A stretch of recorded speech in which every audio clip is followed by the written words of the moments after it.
우리가 시편 31편의 일부의 말씀을 함께 읽었습니다. 시편 31편의 표제를 보시면 이 시는 다윗의 시다 이렇게 되어져 있습니다. 그렇죠. 지난주에 저희가 함께 묵상을 했던 바로 그 다윗입니다. 모든 사람이 골리앗 앞에서 두려워했지만 단 한 사람 두려워하지 않았던 그 소년, 바로 그 사람이 다윗이죠. 두려워하지 않았을 뿐만 아니라 물매 하나만 가지고 그 골리앗 앞으로 나아가서 그 골리앗과 싸워 이겼던, 그 어마어마한 거인 장수를 물리쳤던 바로 그 사람 다윗입니다. 그런데 우리가 함께 읽은 시편 31편을 보시면 전체의 문맥 가운데 사실 이 다윗이 두려워하고 있는 것을 보게 됩니다. 오늘 함께 읽은 그 중간의 본문에서도 두려움이 나를 둘러쌌다라고 하는 표현이 한번 등장하는 것을 보게 됩니다. 그 두려움이 다윗에게 몸과 마음의 심약함까지도 가져왔던 것 같아요. 그것이 얼마나 컸던지 오늘 우리가 함께 읽은 말씀을 보시면 9절에서 다윗은 이렇게 말하죠. 내가 근심 때문에 눈과 영혼과 몸이 쇠하였나이다 말합니다. 심지어 10절에서는 이렇게까지 말합니다. 내 일생을 슬픔으로 보내며 나의 연수를 탄식으로 보내며. 굳이 타이틀을 붙이자면, 굳이 그 이야기를 하자면 아마 전형적인 우울증에 가까운 그런 상태를, 디프레션에 가까운 상태를 아마 다윗이 겪고 있는 것처럼 보일 정도입니다. 그런데 여러분, 우리가 오늘 함께 읽은 이야기가 여기서 끝나지 않는다는 것을 알고 있습니다. 다윗은 거기서 한 걸음 더 나아가죠. 그리고 하나님을 향해서 자신의 마음속 깊이 담아두었던 신앙의 고백을 올려드립니다. 그리고 그 하나님을 붙들고 그 안에 머물러 있겠다라고 결단을 하는 것을 오늘 우리가 함께 읽은 시를 통해 보게 됩니다. 도대체 다윗에게 무슨 일이 있었던 것일까요? 그리고 다윗은 그 두려움의 상황을 어떻게 뚫고 나아가 하나님 앞에 믿음의 고백을 드릴 수 있었느냐라고 하는 것입니다. 먼저 우리가 오늘 말씀 가운데 이제 다윗이 그토록 두려워했던 이유가 소개되는 것을 보면서 지금까지 두려워하지 말라라고 하는 시리즈로 함께 말씀을 나누는 가운데 지적되지 않았던 또 다른 종류의 두려움의 원인 한 가지를 보게 됩니다. 그 두려움의 원인은 소외입니다. 소외. 시편 31편 전체에 다윗이 얼마만큼 소외감을 느끼고 있고 그 소외가 결국은 두려움을 가져왔는가라고 하는 것을 우리가 보게 되죠. 크게는 아마 두 종류의 이제 그 소외의 상태 또는 감정을 우리가 말씀 가운데 찾아볼 수가 있을 것 같습니다. 첫 번째는 조금 더 적극적인 의미의 소외라고 할 수 있을 것 같아요. 이것은 대적들의 적극적인 핍박과 그 대적들로 말미암은 환난의 상황이 그를 소외감으로 몰아넣는 것입니다. 아주 오랜 기간 동안에 어떤 여러 사람들과 적대적인 관계에 있었다는 것입니다. 그리고 그 적대적인 관계가 가지고 온 소외감, 피로감이 지금 다윗을 짓누르고 있다는 것을 보게 됩니다. 골리앗을 물리쳤지 않습니까? 골리앗을 물리쳤으니까 그 이후에 만나는 적들쯤이야 대수롭지 않지 않았겠는가?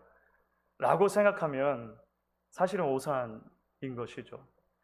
우리의 인생은 그렇게 단순하지가 않습니다. 골리앗이라고 하는 거대한 산 하나를, 장벽 하나를 넘어섰다고 해서 그가 인생에서 당면하는 모든 문제들이 한꺼번에 다 해결된 것은 아니라고 하는 것이죠.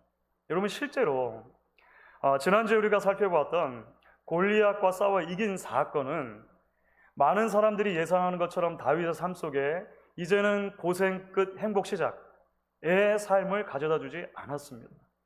오히려 정반대의 인생이 다윗 앞에는 기다리고 있었다는 거예요. 다윗은 골리앗과 싸우기 바로 직전에 사실은 사무엘로부터 이스라엘의 차기 왕으로 몰래 기름 부음을 받습니다. 자, 몰래 기름 부음을 받았고 이제는 공적인 영역에서 거인 장수 골리앗을 물리침으로 사람들의 주목을 한눈에 받게 되었습니다. 그야말로 나라를 구한 영웅으로 칭송받기에 이르는 것이죠. 이제 그 앞에 탄탄대로만 열리면 될 것 같아요. 그런데 우리가 잘 아는 것처럼 실제로 다윗의 삶은 그렇지 않았다는 거예요. 아직 시퍼렇게 살아있는 왕 사울의 끊임없는 견제와 끊임없는 위협 속에 다윗은 도망자의 삶을 살게 됩니다. 여러분, 다윗이 사울에게 그렇게 쫓겨다닌 횟수가 얼마나 될 것 같으십니까? 성경을 보면 거의 장장 13년 정도를 쫓겨다니는 거예요. 그러면 이제 이스라엘의 왕이 된 이후에 사울이 죽고 이제 정식으로 이스라엘의 왕이 된 이후에는 조금 형편이 나아졌겠네요. 그렇습니까? 여러분, 우리가 성경을 보면 그렇지 않았다는 것을 보게 돼요.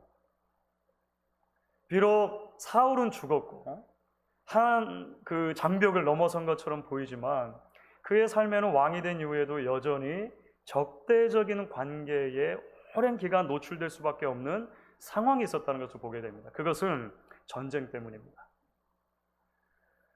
다른 나라들과의 정복 전쟁을 끊임없이 벌였던 거예요. 대부분의 전쟁은 왕이 직접 군대를 이끌고 나가는 친정이었습니다. 그래서 다윗은 또 오랜 기간을 수많은 나라와 수많은 나라의 왕들 사이에서 적대적인 관계 속에 놓이게 되는 것입니다. 자, 그러면 이제 주변의 모든 나라들을 다 정복하고 이제 나라의 평안이 찾아왔을 때 비로소 다윗에게 안정과 평안과 이제 그 소외감에서 벗어날 수 있는 그런 기회가 왔을까요? 이어지는 성경 말씀 그렇지 않았다는 것을 보여줍니다. 그렇죠. 놀랍게도 바로 그 시점이 다윗이 심각한 범죄에 빠져드는 순간이 됩니다. 그리고 그 범죄로 말미암아 다윗의 가정 안에 크나큰 불화가 닥쳐오는 것을 보게 돼요. 외부의 적들은 마치 사라진 것처럼 보입니다. 전쟁은 더 이상 없는 것처럼 보여요. 그런데 가족 안에서 형제들 사이에 겁탈과 살인이 일어납니다. 왕자 중 한 명이 왕위를 찬탈하겠다고 아버지에게 칼을 들이미는 상황이 벌어지기도 합니다. 또다시 다윗은 수많은 적들에게 쫓겨서 도망자의 신세가 되는 것을 보게 되는 거예요. 그러니까 다윗은 수많은 기간 동안 그 인생 전체를 통해서 수많은 적들에게 노출되어 있었고 그 적들과 대적의 관계에 있었고 그 적대적인 관계가 그 마음속에 깊은 소외감, 피로감을 가져다 주었다는 것입니다. 그런데 여러분, 여기서 이야기가 끝나는 것이 아닙니다. 그런 아주 적극적인 의미에서의 소외와 더불어서 다윗의 마음을 짓누르는 또 다른 종류의 소외감이 있었던 것을 보게 돼요. 그것은 가까이 있는 사람들의 외면입니다. 외면. 자, 그러니까 여러 사람들이 집단적으로 둘러싸서 막 적극적으로 괴롭히는 것도 대단히 힘든 일이지만 사람들 사이에서 없는 사람 취급당하는 것, 잊혀져 가는 것도 대단히 큰 고통이라고 하는 거예요. 이것은 오늘 말씀 가운데 너무나도 잘 나타나 있습니다. 11절을 보시면 여러분 다윗이 이렇게 말을 해요. 내가 모든 대적들 때문에 욕을 당하고 내 이웃에게서는 심히 당하니 내 친구가 놀라고 길에서 보는 자가 나를 피하였나이다. 여러 다른 구절들에서도 이런 비슷한 내용들이 등장하는 것을 보게 됩니다. 그러니까 죽이려고 달려드는 적들을 상대하는 것도 대단히 어려운 일이에요. 그런데 거기에 더해서 이웃과 친구들, 늘 길에서 보는 이들마저도 자신에게서 조금씩 멀어져 가는 것을 경험하는 것, 꽤나 어려운 일이었다라고 하는 거예요. 그래서 다윗이 12절을 보면 11절 다음에 12절인데요. 이렇게 말하죠. 같이 한번 12절 읽어보겠습니다. 내가 잊어버린 바 됨이 죽은 자를 마음에 두지 아니한 같고 깨진 그릇과 같으니이다. 자신이 사람들의 기억에서 잊혀져 가는 것. 일상의 나의 중요함이라고 하는 것 자체가 허물어져 가는 것, 이런 상황을 다윗이 견디기 대단히 힘들었다라고 하는 것을 말씀을 통해 보게 되죠. 이 모든 것들이 한꺼번에 다윗에게 두려움이라고 하는 감정을 가져다 주는 것입니다. 사랑하는 여러분, 사실 다윗이 경험했던 소외와 그리고 그 소외가 불러일으킨 두려움이라고 하는 감정은 우리에게도 낯선 것이 아닙니다. 때로 우리에게도 삶은 전쟁터와 같이 다가옵니다. 무한 경쟁 사회 속에서 내가 살아남지 못하지는 않을까라고 하는 두려움이 늘 우리 마음을 짓누르는 것을 우리는 경험합니다. 늘 누군가와 비교당하고, 그래서 누군가보다 한 걸음이라도 더 앞서가야 한다라고 이 사회가 계속해서 우리를 압박하기 때문에 그렇습니다. 몇 년 전에 비해서 나는 별로 변한 것이 없는 것처럼 생각이 돼요. 그런데 시간이 흐르면서 나를 적으로 생각하는 사람들은 훨씬 더 많아진다는 것을 여러분 인생 살다가 종종 경험하지 않으십니까? 자기 편을 들어주면 금방 웃다가도 자기 편을 들지 않는다고 생각하면 금방 적대적이 되어버리는 것이 우리가 이 땅에서 맺고 살아가는 수많은 관계들일 때가 있다는 것입니다. 그래서 여러분, 우리가 시간이 흐를수록, 나이가 들면 들수록 누군가와 의미 있는 관계를 새롭게 만들고 그 의미 있는 관계를 계속해서 발전시켜 나가는 것이 대단히 어렵다는 것을 경험하게 돼요. 쉬운 말로 하면 새로운 친구 사귀기가 대단히 힘들다는 것입니다. 여러분, 그런 거 경험하지 않으십니까? 뿐만 아니죠. 우리 역시도 종종 가까이에 있는 이들조차도 나를 있는 모습 그대로 받아들여주지 못한다는 그런 소외감을 경험할 때가 있습니다. 잘 나가던 때에 늘 주변에 있던 사람들이 내가 힘든 시기를 지날 때 문득 돌아보니 별로 남지 않았을 때, 우리 인생을 살다가 그런 일들을 경험하곤 합니다. 때로는 가장 많이 사랑받고 가장 많이 위로받고 가장 많은 충전을 받아야 할 가족 안에서도 좁힐 수 없는 마음의 멀어짐을 경험하기도 해요. 이민사회를 살면서 많은 경우에 우리는 이런 일들을 경험하곤 합니다. 무엇보다도 여러분, 우리는 2020년을 지나면서 코로나 팬데믹이라고 하는 아주 특별한 시기를 지나고 있습니다.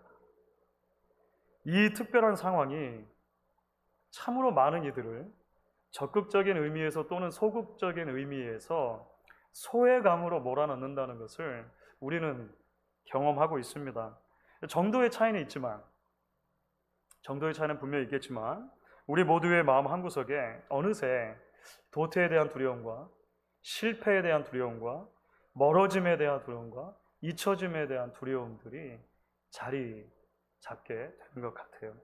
굳이 코로나 우울증이라고 하는 그런 신조어를 붙이지 않아도 우리 마음속에 그동안 그런 종류의 소외감과 그런 종류의 피로감들이 쌓여 왔다는 것을 우리는 고백하지 않을 수 없는 것 같습니다. 그렇기 때문에 여러분, 우리가 오늘 시편 가운데 계속되어지는 다윗의 고백에 귀를 기울일 필요가 있다고 생각합니다. 여러분, 다윗의 고백이 놀라운 점은 무엇이냐면 상황이 다 변한 이후에 드리는 고백이 아니라는 것입니다. 그러니까 환경이 다 바뀌고 모든 형편이 다 호전된 이후에야 하나님 앞에 너무 감사합니다라고 감사의 고백을 드리는 것이 오늘 우리가 함께 읽은 다윗의 고백의 핵심이 아니라는 거예요. 여전히 찬송가의 한 가사처럼 근심된 일이 세상에 많이 있습니다. 여전히 죽을 일이 쌓여 있습니다. 그런데 그럼에도 불구하고 하나님 앞에 나아가 자신의 믿음의 고백을 올려드리는 것, 그것이 바로 오늘 말씀 가운데 우리가 발견하는 것이죠. 여러분, 14절에서 큰 전환이 이루어지는데 14절 말씀은 이렇게 시작을 합니다. 여호와여, 그러하여도 대단히 큰 반전이 이제 시작되는 것입니다. 여호와여 그러하여도, 그럼에도 불구하고 그리 아니하실지라도 라고 하는 말이죠. 나를 두렵게 하는 상황은 그대로입니다. 저는 여전히 불안하고 두렵습니다. 그러나 하나님, 저는 지금 이 고백을 그럼에도 불구하고 드리기 원합니다 라고 하는 것이죠. 그렇다면 여러분, 좀 더 구체적으로 오늘 다윗이 그렇게 의지를 이제 발동해서 하나님 앞에 드리는 고백의 내용이 무엇일까요? 도대체 무엇을 하나님 앞에 고백하고 있는 것일까요? 우리가 이 대목을 조금 더 깊이 묵상하고 우리에게 적용할 수 있을 것이라 생각이 듭니다. 그럼 첫 번째로 다윗은 뭘 고백하냐면 오늘 말씀 가운데 나라는 존재의 주인이 하나님이시다라고 하는 것을 고백하는 거예요. 나라는 존재의 주인이 하나님이시다. 여러분 14절을 이제 전체를 다 한번 같이 읽어보도록 하겠습니다. 14절 전체를 같이 읽겠습니다. 여호와여 그러하여도 나는 주께 의지하고 말하기를 주는 내 하나님이시라 하였나이다. 여러분 사실 우리가 이 말을 오해하면 안 됩니다. 하나님께 주는 내 하나님입니다. You are my God이라고 말하는 것은 사실은 하나님을 개인적으로 소유하겠다라고 하는 그런 의미는 아닙니다. 다시 말하면 지금 아무도 내 편을 들어주지 않으니까 내가 철저하게 외롭고 소외되었으니까 내가 무슨 일이 있어서 하나님만큼 내 편으로 삼고야 말겠습니다. 이기적인 동기에서 하나님을 사유화하겠다라고 하는 말이 아니라는 거예요. 하나님께 You are my God, 하나님이 나의 하나님이십니다 라고 고백하는 그 말 속에는 하나님만이 참 신이십니다 라고 하는 고백이 들어있는 것이죠. 그러니까 이 고백 속에는 하나님만이 나의 진정한 구원자이십니다.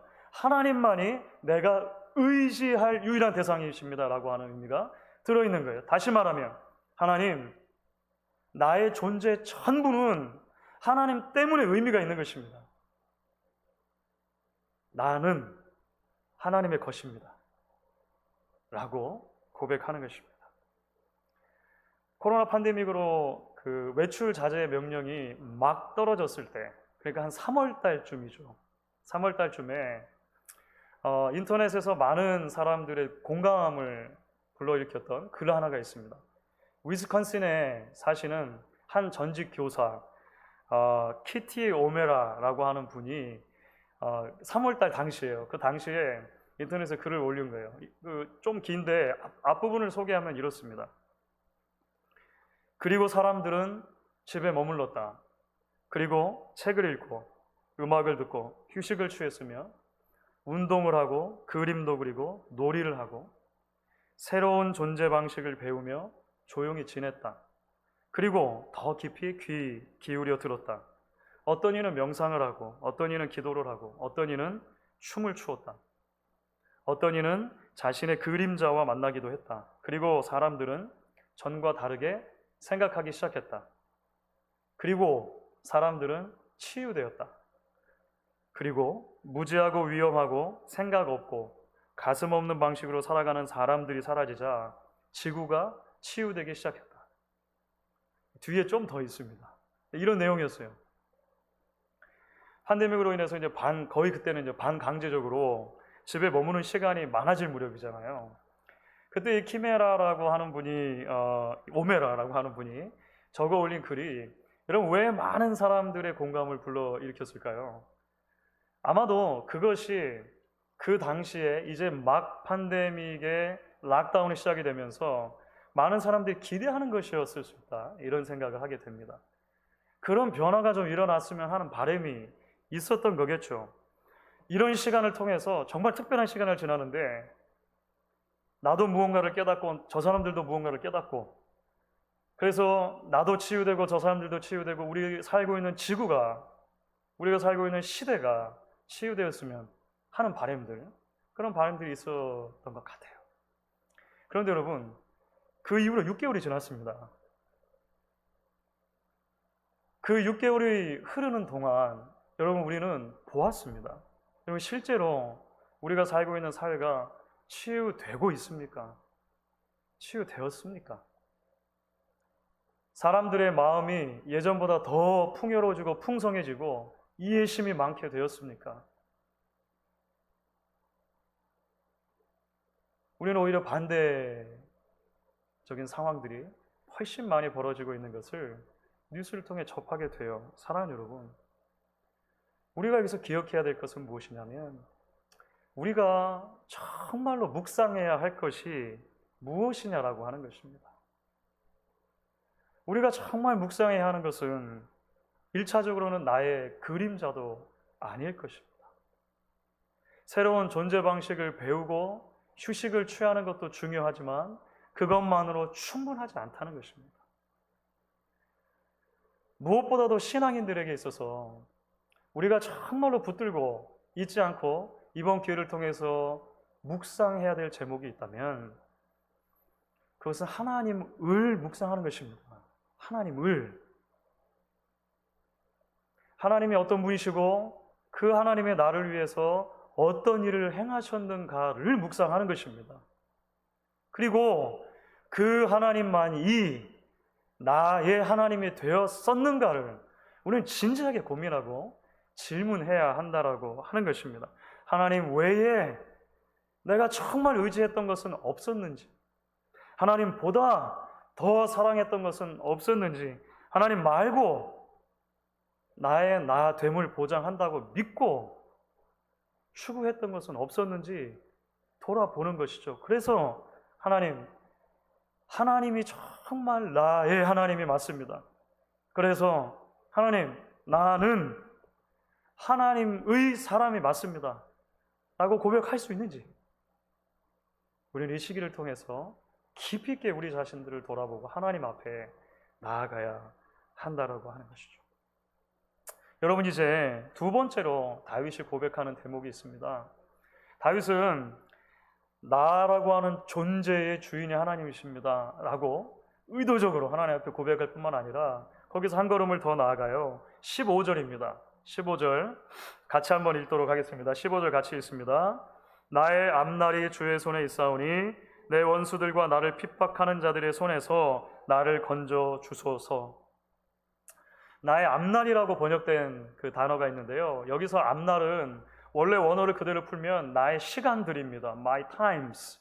그래서 예전의 개역 성경은 나의 시대가 주의 손에 있습니다 이렇게 옮겼었습니다. 그러니까 지금 다윗이 말하는 것은 하나님 앞으로 일어날 일만 하나님의 손에 있습니다 라고 말하는 게 아닌 거예요. 나의 과거와 나의 현재와 나의 미래, 그러니까 나의 삶을 통틀어서 전체가 다 하나님의 것입니다 라고 고백하는 거예요. 그러니까 나라고 하는 존재의 주인이 하나님이실 뿐만 아니라 나의 삶이 전체가 하나님의 주인이십니다 라고 고백하는 것입니다. 물론 여러분, 우리가 여기서 기억해야 될 대목이 있습니다. 하나님, 나의 삶은 다 하나님의 것입니다. 내 시간은 다 하나님의 것입니다 라고 말하는 것은 나는 아무것도 하지 않을 테니까 하나님 알아서 다 해주세요 말하는 것과는 좀 다르다는 것입니다. 그렇죠? 지난주 목요일이었던 것 같아요. 대학 캠퍼스에 가 있는 둘째 아들이 저희 가족이 함께 나누는 그 메시지 방에다가 이제 텍스트 메시지를, 문자 메시지를 하나를 남겼습니다. 기도해 주세요. 내일 중간고사가 3개가 있어요. 모두들 보고 싶어요. 이렇게 메시지를 보냈어요. 중간고사를 앞두고 가족들에게 기도 부탁을 하는 아들을 보면서 기특하다는 생각을 했습니다. 그리고 온 가족이 이제 같이 기도를 약속을 했습니다. 그런데 우리는 알고 있습니다. 기도해 주세요라고 부탁하는 것은 아빠, 엄마, 나는 공부를 안 할 테니 목사와 사모님이신 아빠, 엄마만 믿고 열심히 기도만 해주세요 이렇게 말하는 게 아니라는 거죠. 그렇죠? 그렇게 했으면 큰일 나겠죠. 네. 열심히 공부하고 준비한 것을 최선을 다해서 잘 발휘할 수 있도록 기도 부탁을 했다고 저는 믿습니다. 그리고 모든 결과를 하나님의 손에 맡겨드립니다 라고 하는 고백이 담겨 있는 것이겠죠. 사랑하는 여러분, 나의 앞날이 주의 손에 있습니다.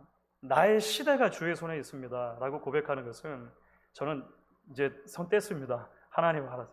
이런 의미하고는 조금 뉘앙스가 다르죠. 나의 앞날이 주의 손에 있습니다. 라고 말하는 것은 하나님의 주권을 고백하는 것입니다. 내 인생의 하나님의 주인 되심을 고백하는 내용이라고 하는 것이죠.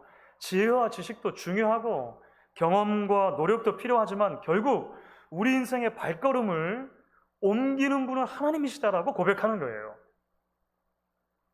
왜냐하면 하나님이 우리에게 가장 좋은 것이 무엇인지를 알고 계시다라고 믿기 때문인 것입니다. 자, 그래서 오늘 읽지는 않았지만 이제 그 31장 전체 우리가 함께 읽었으면 좋은데 길어서 우리가 중간을 떼어 읽었습니다. 앞부분에 5절 말씀을 보면 다윗은 사실 먼저 이런 고백을 하나님께 드린 적이 있습니다. 5절에서 뭐라고 말하냐면 내가 내 영을 주의 손에 부탁하나이다 라고 고백하는 대목이 나옵니다. 내가 나의 영을 주의 손에 부탁합니다. 내가 영을 부탁한다는 것은 나의 삶과 죽음 전체를, 나의 삶을 다 통틀어서 하나님께 드린다라고 하는 고백이라고 하는 거예요. 그런데 여러분, 이 고백을 들으면, 5절의 고백을 들으면 혹시 성경 전체를 통해서 생각나는 한 장면이 없으십니까? 사실은 의도적으로 신약 성경에서 이 대목이 예수님을 통해 인용이 되는데 예수님을 통해서 이 대목이 인용되는 순간은 예수님이 십자가에 달려 계시는 순간입니다. 죄인들을 위해 십자가 달리시고 마지막 운명하시기 직전에 누가복음을 보면 예수님께서는 그렇게 하나님 앞에 고백하셨다는 거예요. 아버지여, 내 영혼을 아버지의 손에 부탁합니다. 하나님이셨음에도 불구하고 하늘의 보좌를 떠나 우리에게 오신 주님은 한순간도 자신을 위해서 하지 않으셨습니다. 모든 순간순간 아버지의 뜻에 순종하시며 아버지의 뜻을 이루어드리는 삶을 사셨던 것이죠. 이유가 무엇입니까? 오늘 이렇게 예배하고 있는 저와 여러분들을 구원해 주시기 위해서였습니다. 하나님을 잊어버리고 하나님과 동떨어져서 그렇게 살아가면서 결국 그 삶의 종착점에 영원토록 잊혀져 가는 것, 영원토록 잊어버려지는 것이 바로 우리들에게 놓여있는 운명이었다면 주님께서는 그 우리를 구원해서 다시 하나님의 것 삼아 주시기 위해 십자가에서 자신의 전부를 쏟아 우리의 대속물로 돌아가셨다고 하는 것입니다. 그래서 그 죽임을 당하시기 위해 십자가의 고배를 피하고 싶은 순간에도 예수님께서는 아버지여, 내 뜻이 아니고 아버지의 뜻이 이루어지기를 원합니다라고 기도하셨고 십자가 상에서 다 이루었다. 아버지여, 나의 영혼을 아버지의 손에 부탁합니다. 라고 말씀하시며 운명하셨던 것이죠. 그렇기 때문에 여러분, 오늘 다윗의 고백시는 구약과 신약 전체의 큰 틀 안에서 보면 우리 주 예수님의 고백시이기도 합니다. 그리고 동시에 우리가 오늘 하나님 앞에서 드려야 할 고백시이기도 한 것이죠. 여전히 6개월이 지난 이후에도 우리는 고단하고 위태로운 시기를 지나고 있습니다. 사실 우리가 지금 지나고 있는 상황만 생각하면 지난주에 있었던 여러 일들, 미국 사회 전체가 사실은 큰 어려움 가운데 더 깊이 빠져들고 있다는 그런 생각들을 우리는 하게 됩니다. 그러나 이 시기를 지나면서도